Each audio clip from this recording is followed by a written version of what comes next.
तो उस समय जब ये सारे भाई बहनें विश्व से आए थे, युवा भाई बहनें थे, तो हमारी रिट्रीट शुरू होने वाली थी फ्राइडे को, खत्म होने वाली थी संडे को,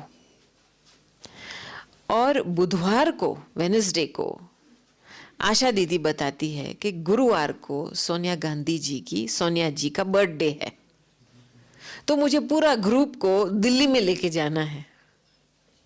अभी आप सोचो, 2-2.5 घंटा लगता है सिटी में पहुंचने के लिए, ट्रैफिक, वहां फिर आप भटको उसके बाहर भटको, वो भी फिर मस्त मिलेगा नहीं मिलेगा ये भी पता नहीं है, मौका मिलेगा मिलने का ये भी फिक्स नहीं है।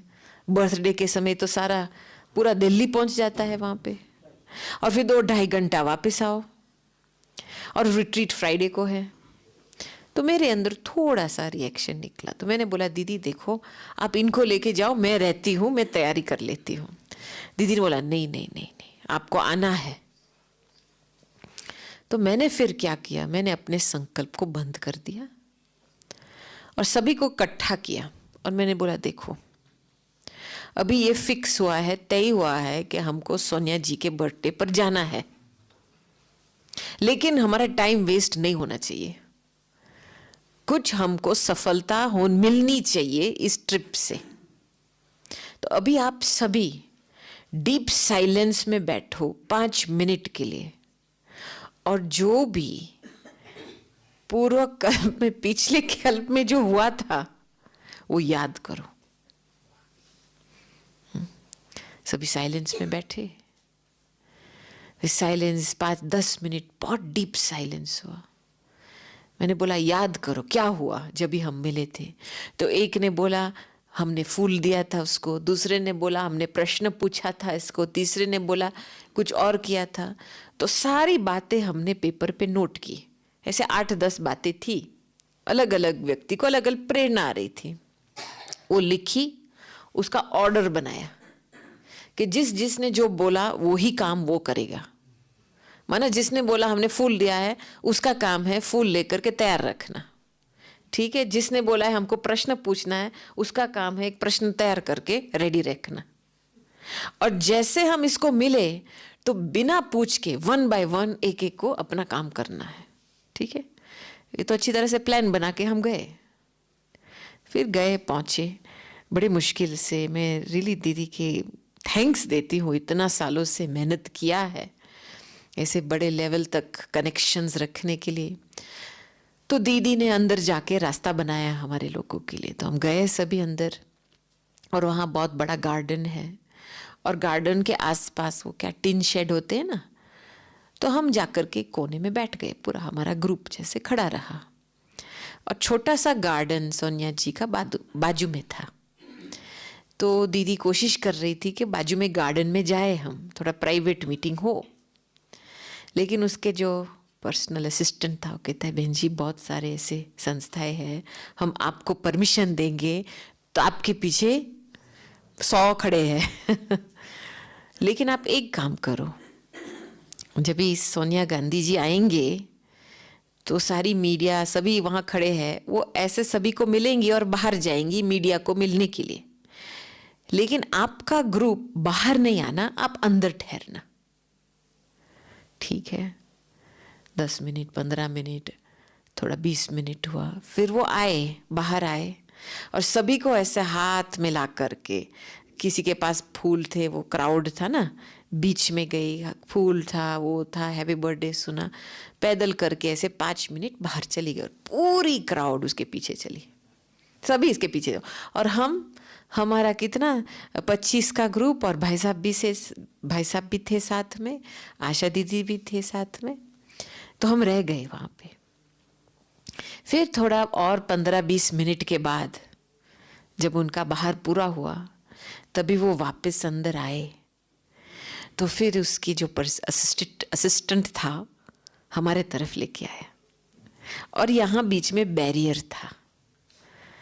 तो भाई साहब ने बहुत प्यार से बोला कि आप अंदर तो आइए, इतने सारे यूथ सारे विश्व से आए, हम आपको नज़दीक से मिलना चाहते हैं।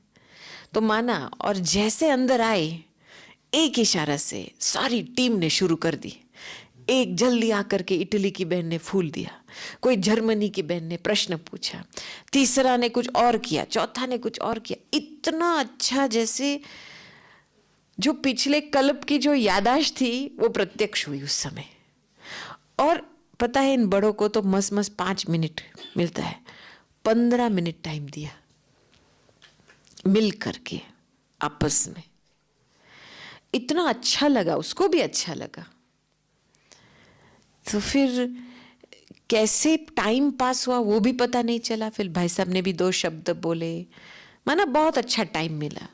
और फिर वो जब अंदर चली गई तो हम बाहर जैसे आ रहे थे तो हमारी पलटन तो पूरी वैरायटी वाली, हर एक देश में, लेकिन सभी वाइट ड्रेस वाले। हाँ, कोई ब्राज़ील से आया होता, कोई ऑस्ट्रेलिया से आया, कोई मलेशिया से आया होता, कोई जर्मनी से आया हुआ था, सभी जगह से। एक जापान की भी बहन थी इसमें। और हमको पता नहीं था कि बाहर मीडिया बैठी है। तो जैसे हम निकले सारे चैनल्स शूटिंग शुरू कर दिया। और फिर ब्रिजबोन बहन बोल, तुम वहाँ जाओ, तुम वहाँ जाओ, तुम इसके पास जाओ, इसके पास जाओ। और इतना वंडरफुल। फिर इन्होंने हमसे पूछा, आप क्यों आए हो, क्यों सोनिया जी से मिले, क्या बातें हुई। तो कोई बहन ने पूछा था सोनिया जी को कि आप कैसे ऐसे पोस्ट पे आए हैं, आप निर्णय किस आधार से लेते हो। बहुत ही सुंदर जवाब दिया। उन्होंने बोला कि मैंने अपने विवेक को अपना बेस्ट फ्रेंड बना दिया है, मैं अपनी विवेक को मानती हूँ। और जितना आप विवेक को सहयोगी बनाएंगे, फ्रेंडशिप रखेंगे उसके साथ, उतना ही उसको आपको निर्णय करने में बहुत सहयोग देता है। कितना अच्छा जवाब दिया। तो टेलीविजन वाले तो बहुत खुश। फिर उन्होंने पूछा, आप क्यों बाहर के देश से आए हो या क्या करने के लिए। तो हमने सारा नेशनल टेलीविजन पे सारा हमारा रिट्रीट का प्रोग्राम का बताया, उसकी भी पब्लिसिटी हो गई। देखो वंडर की ये बात है। फिर हम चल पड़े घर। और फिर नेक्स्ट डे जब रिट्रीट शुरू हुई तो हमको पता चला, जो पार्टिसिपेंट्स आए थे उनमें से 2 लोग जो रात को टेलीविजन में लाइव व्यूइंग किया था इसका, 2 लोग उस टेलीविजन शो से आए थे। देखो कैसे बाबा अपना काम करता है जब भी हम आपस में मिलते हैं। हाँ, वो देश विदेश का जब मेल हुआ, इकट्ठे हुए, हिम्मत करी और फिर हम गए। लेकिन हम बिना प्लानिंग से नहीं गए थे। देखो मैं क्यों ये सुना रही हूं, इसमें कई राज है। हमारे ब्राह्मण जीवन में हम बहुत बात करते हैं, चांसेस अपॉर्चुनिटीज बहुत मिलते हैं, लेकिन जो ये अंदर में साइलेंस की प्लानिंग होनी चाहिए वो नहीं होती है। इसीलिए हम एवर रेडी नहीं रहते हैं। कुछ होता है उसी समय पूछते हैं प्रश्न, क्या करना चाहिए। अभी आप सोचो, हम सोनिया जी को मिलते और हमारी प्लानिंग न होती तो हम फालतू वो टाइम गवाते।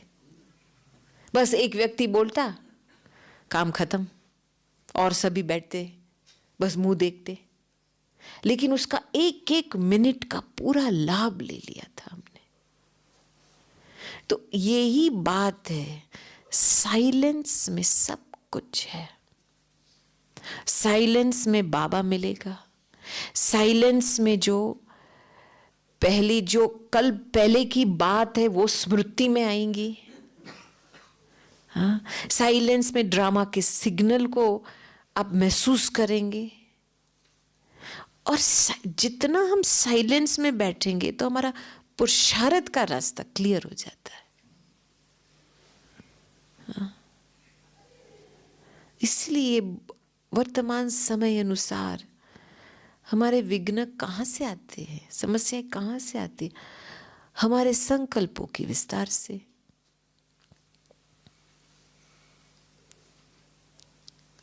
अभी देखा जाए ड्रामा से सिग्नल्स क्या मिल रही है हमको ये सिग्नल्स मिल रही है कि बच्चे जहाँ तक पहुँचे हो, जो मिला है अभी इसको और बेस्ट बना दो, और ज्यादा विस्तार में नहीं जाओ, अभी समाप्ति का समय है। घर जाना है और आप अभी से उसकी प्लानिंग नहीं करेंगे तो लास्ट में क्या होगा?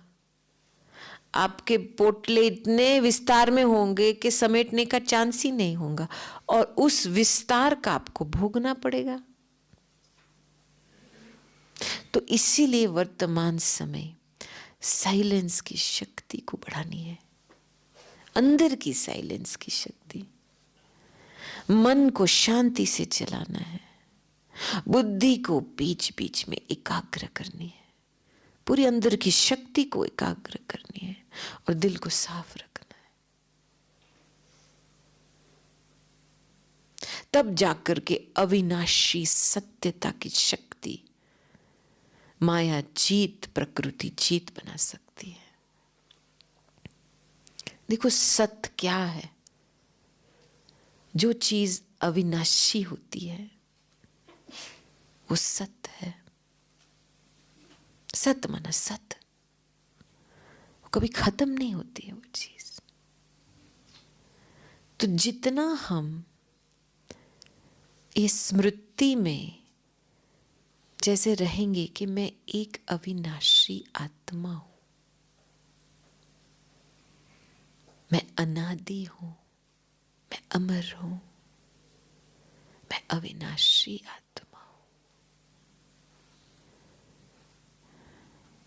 कितनी अच्छी फीलिंग आती है इससे। जिसके पास ये सत्यता की शक्ति है वो निडर बन जाता है, निर्भय बन जाता है। और कहते हैं ना सिंधी में, सत बिठो नच। जिसमें सत्यता होती है वो खुशी में डांस करता रहता है, हल्का होता है।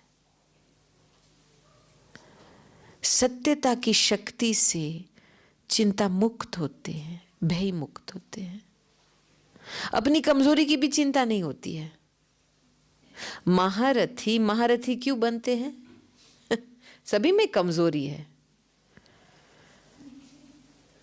हाँ सभी में है, कमी कमजोरी सभी में है, लेकिन महारथी महारथी क्यों बनते हैं? सत्यता की शक्ति है, मैं कौन हूं और किसकी हूं, और ये शक्ति इतनी जमा की है कि चिंता मुक्त बन गए, अपनी कमजोरी की भी चिंता नहीं है। अब देखेंगे ना, मैंने कभी दादी को देखा नहीं है कि अपनी कमजोरी की चिंता करे, कभी नहीं देखा है इस रूप में। और वो जितना हम सत्यता की शक्ति को, स्मृति, जैसे सूर्य माफिक, जब सूर्य उदय होता है कितना अच्छा लगता है, सनराइज, तो स्मृति को भी सदा ऑन रखना है। इतनी अच्छी फीलिंग आएंगी मन में, अंदर से इतनी खुशी की महसूसता होंगी, क्वाइट खुशी थी, सुख की, जैसे अतीन्द्रिय सुख की महसूसता होगी। और सत्य अविनाशी चीज ऐसी है, खास करके देखो, आप कोई व्यक्ति से कुछ बात छिपा सकते हो, लेकिन अपने से नहीं छिपती है, बाबा से नहीं छिपती है, राइट है ना? और अंदर की जो सत्यता की ट्रूथ है हमारे अंदर, वो आपको आईना दिखाई देंगी, देखो ये कमजोरी है। और वो जैसे ट्रूथ आईना दिखाती है ना कि कमजोरी, आप अपनी कमजोरी को यूज किया, तो ट्रूथ माना इसकी निशानी क्या? कंफ्यूजन होगा, थोड़ा चिंता होंगी, व्यर्थ संकल्प आएगा, माना सत्य काम कर रही है। इसीलिए ये सारी बातों का उलझन हो रहा है अंदर से, क्योंकि वो आईना दिखा रही है, देखो तुम क्या कर रही हो, राइट? सत्यता ना होता अंदर तो उलझन भी ना होती अंदर, राइट है ना? तो उलझन से क्यों डरे? क्यों डरो?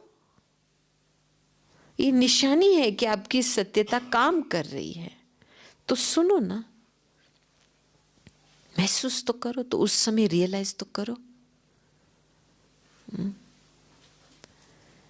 और वर्तमान समय अनुसार मुझे एक बाबा की 69 की एक अव्यक्तवाणी इस वीकेंड में ही हमारी चर्चा हुई थी इसके ऊपर, जिसमें बाबा ने बिंदु सिंधु का टॉपिक उठाया था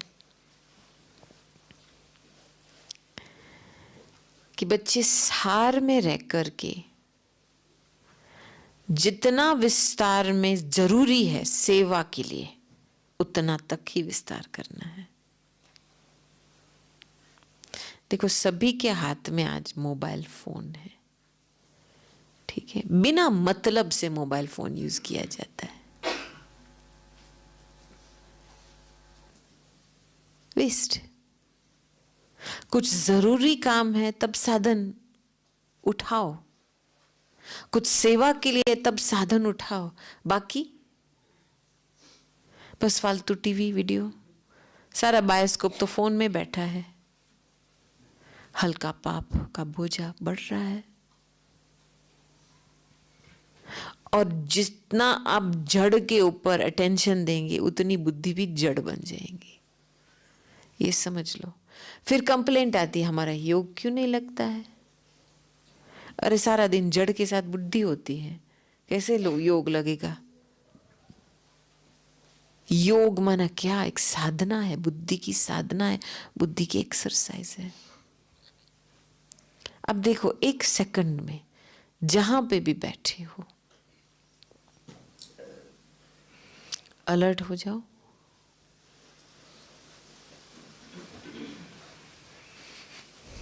और अपने अंदर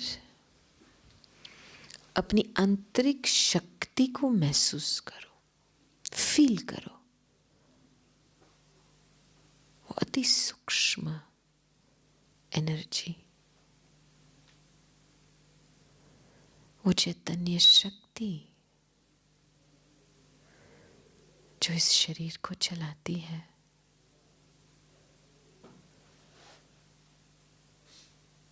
जो इस शरीर को प्राण देने वाली शक्ति, आत्मा, इन कानों द्वारा सुन रही है, इन आंखों द्वारा देख रही है। अभी ये पूरी शक्ति को एकाग्र करके साक्षी की सीट पे बैठ जाओ, भ्रुकुटी के बीच में।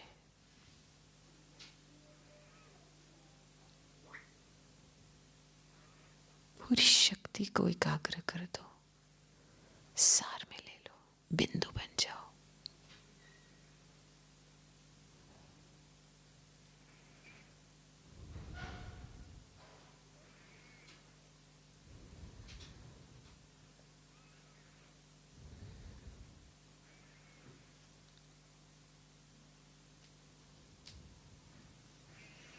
मैं बिंदु आत्मा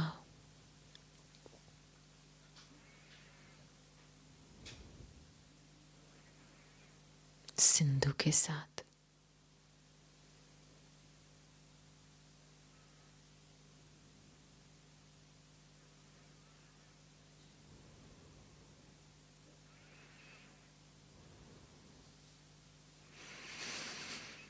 कितना अच्छा लगता है, नहीं? 1 मिनट की प्रैक्टिस जो पूरी अंदर की शक्ति को एकाग्र करते बिंदु में समेट लेना। यहां बैठ जाओ,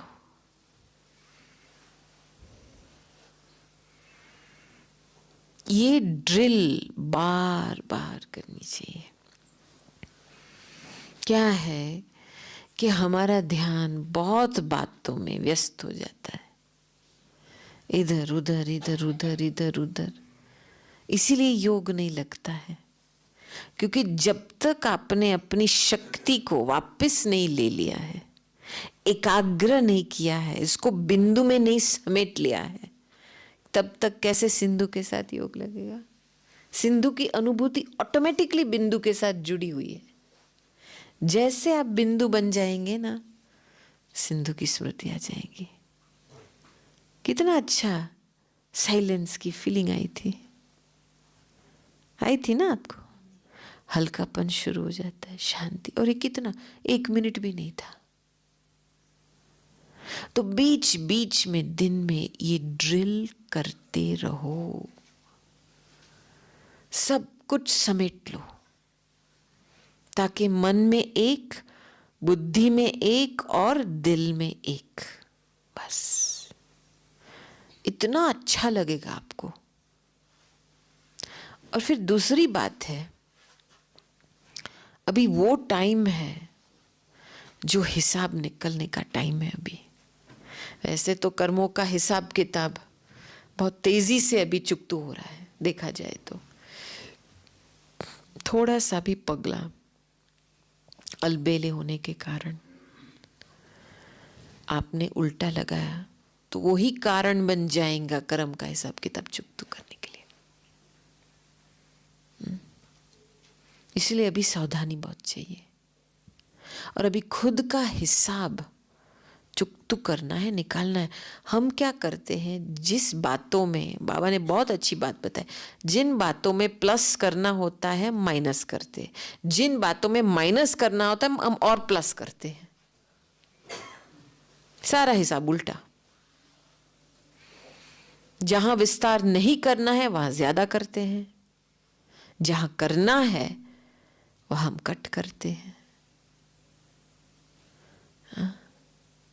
तो बहुत ही जरूरी है कि अभी खुद को रियलिटी चेक करो,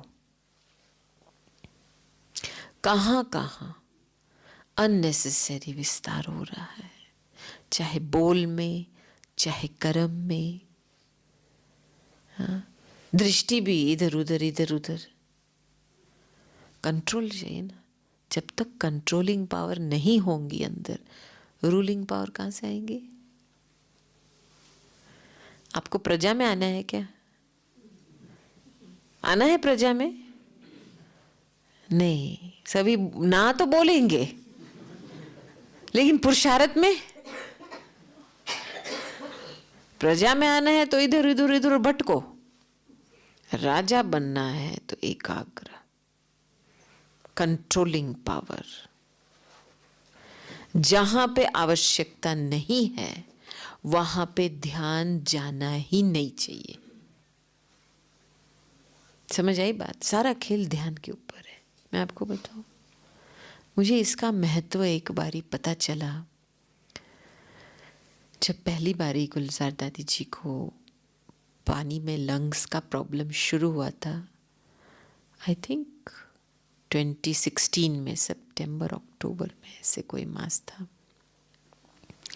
तो दादी को अहमदाबाद लेके गए थे, हॉस्पिटल में थे। और फिर 10 दिन के बाद मोइनी बहन, मधुबन की मोइनी बहन ने शरीर छोड़ा था। तभी उस समय हम ग्रीस में थे,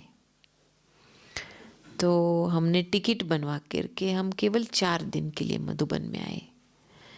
2 दिन तो ट्रैवल में गए आने जाने में, और बीच में 1 दिन था मधुबन में अंतिम संस्कार के लिए, और दूसरा दिन था दादी को मिलने के लिए अहमदाबाद में। तो हम जब अहमदाबाद पहुँचे तो दादी जी मेमनगर में आए हुए थे, हॉस्पिटल से बाहर आए थे। तो नीलू बहन ने बोला, जाओ मिलो दादी को, बहलाओ थोड़ा। तो मैंने अंदर से सोचा कि दादी को कैसे बहलाए, दादी को तो दुनिया की बातों का कोई इंटरेस्ट नहीं है, तो चलो बाबा की बातें करें।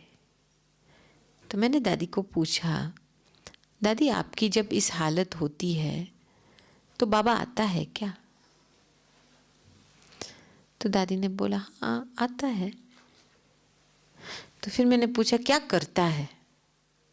और मेरे अंदर में मैंने सोचा कि बाबा तो ज़रूर है, ये तो लाडली बच्ची है, रत है, बाबा ज़रूर प्यार करेंगे ना, दिलाराम के रूप में या माँ के रूप में, कोई ऐसे रूप में तो मदद तो करेंगे ना।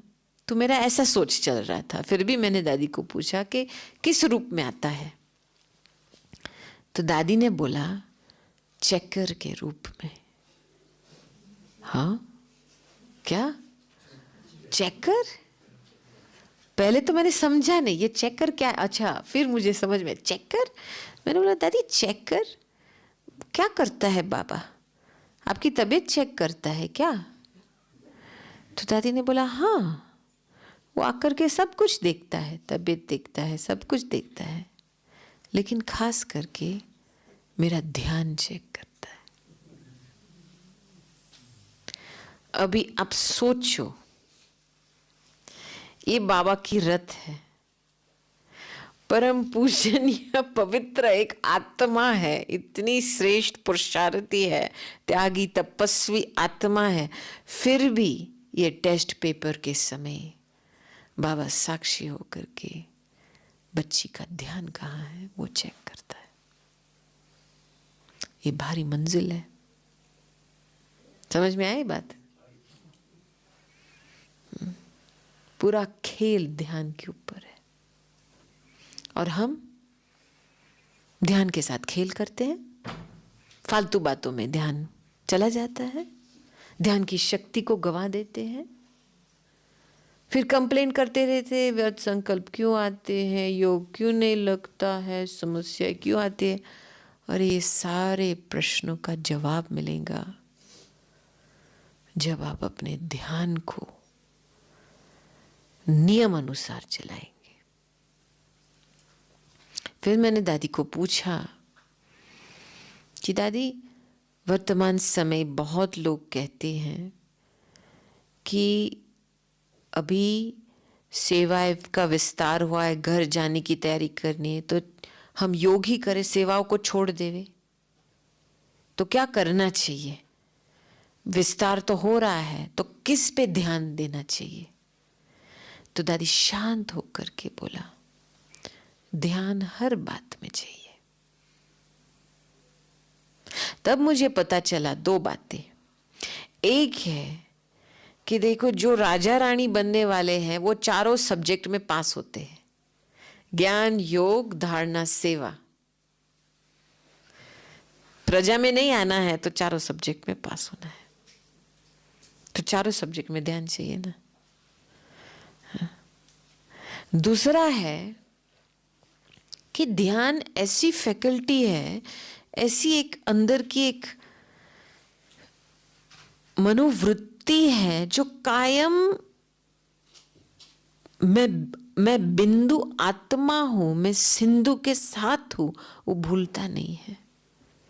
हमने दादियों में देखा कि दादियों में इतनी प्रकार की वैरायटी थी, एक एक एक जबरदस्त पर्सनैलिटी थी, एक एक दादी।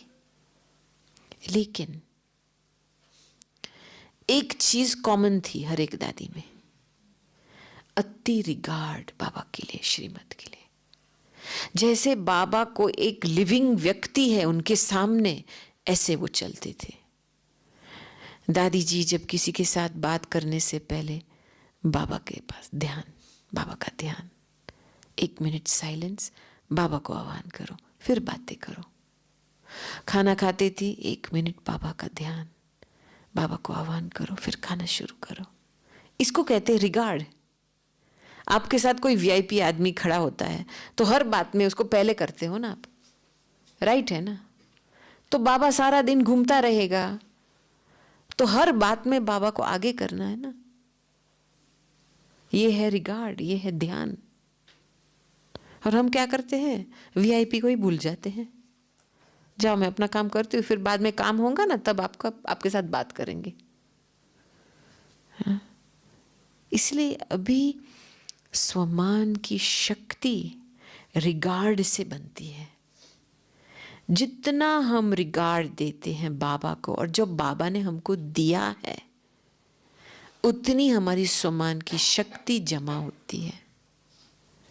और हमारे स्वमान, जितनी स्वमान की शक्ति जमा है, उतनी वाइब्रेशन एक ट्रांसमीटर बन जाती है। ये वाईफाई रूटर होता है ना, अलग अलग वाईफाई रूटर का अलग अलग स्ट्रेंथ होती है। छोटा होता है तो वाइब्रेशन यहाँ तक जाता है, बड़ा होता है, ताकत वाला होता है तो और जाता है। तो अंदर हमको ऐसे स्वमान की शक्ति को जमा करना है कि जब हम बाबा की याद की शक्ति की वाइब्रेशंस फैल जाए दूर से। लेकिन स्वमान की शक्ति को बढ़ाने के लिए खुद के प्रति फुल रिगार्ड जो बाबा ने दिया है मुझे, वो फुल रिगार्ड, और बाबा के लिए फुल रिगार्ड।